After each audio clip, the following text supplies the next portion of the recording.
व्रत के दौरान शारीरिक संबंध बनाना उचित नहीं माना जाता है। धार्मिक मान्यताओं के अनुसार व्रत का उद्देश्य शरीर और मन को शुद्ध करना होता है और शारीरिक संबंध इस उद्देश्य में बाधा डाल सकते हैं। अधिकांश धार्मिक परंपराओं में व्रत के दौरान शारीरिक संबंध बनाने को मना किया जाता है। इसका कारण यह है कि व्रत का उद्देश्य आध्यात्मिक शुद्धि और आत्मनियंत्रण है, जबकि शारीरिक संबंध वासना और इंद्रिय सुख से जुड़े होते हैं। कुछ वैज्ञानिक अध्ययनों से पता चलता है कि उपवास या व्रत के दौरान शरीर में कुछ हार्मोनल परिवर्तन होते हैं जो सेक्स ड्राइव को प्रभावित कर सकते हैं। इसलिए व्रत के दौरान शारीरिक संबंध बनाने से बचना बेहतर होता है।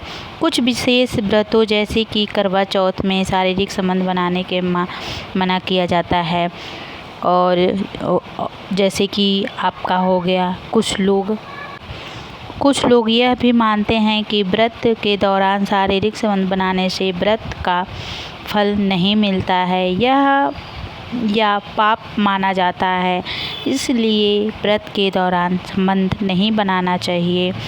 व्रत के दौरान शारीरिक संबंध बनाने से बचना चाहिए, खासकर उन व्रतों में जिनमें आध्यात्मिक शुद्धि और आत्मनियंत्रण पर जोर दिया जाता है। हिंदू धर्म में व्रत रखा जाना आम बात है। इस दौरान कुछ चीज़ें करने की मनाही होती है। इन्हीं में से एक चीज़ है सेक्स। व्रत के दौरान महिलाओं को अपने पति के साथ संबंध बनाने से मना किया जाता है, लेकिन ऐसा क्यों है और ऐसा क्यों किया जाता है? यह सवाल हर किसी के दिमाग में एक बार तो ज़रूर आया होगा। ऐसा क्या है सेक्स में जो इसे व्रत के दौरान करने से मना किया जाता है? सेक्स एक ऐसा विषय है जिसके बारे में लोगों के दिमाग में वास्तविकता से ज़्यादा मिथक भरे हुए हैं। आज के इस आर्टिकल में हम आपको बताएंगे कि व्रत के दौरान सेक्स करने से क्यों मना किया जाता है। दरअसल प्रेरित पौलुस जोड़ों को इसके ठीक विपरीत करने की चेतावनी देते हैं। परमेश्वर चाहता है कि विवाहित जोड़े यौन संबंध बनाएं। इस सत्य का एक बेहतरीन उदाहरण में मिलता है, जिससे प्रेमालाप, विवाह, सुहागरात और एक पुरुष और स्त्री एक सजीव और कामुक फिर भी लाक्षणिक वर्णन के लिए समर्पित है। परमेश्वर चाहता है कि विवाहित जोड़े यौन संबंध बनाएं,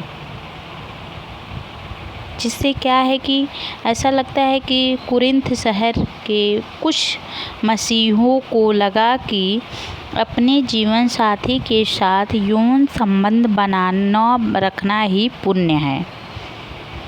तो क्या हुआ? हो सकता है कि कुछ पति पत्नी यौन संबंध नहीं बनाते हों या बनाना ही नहीं चाहते हों।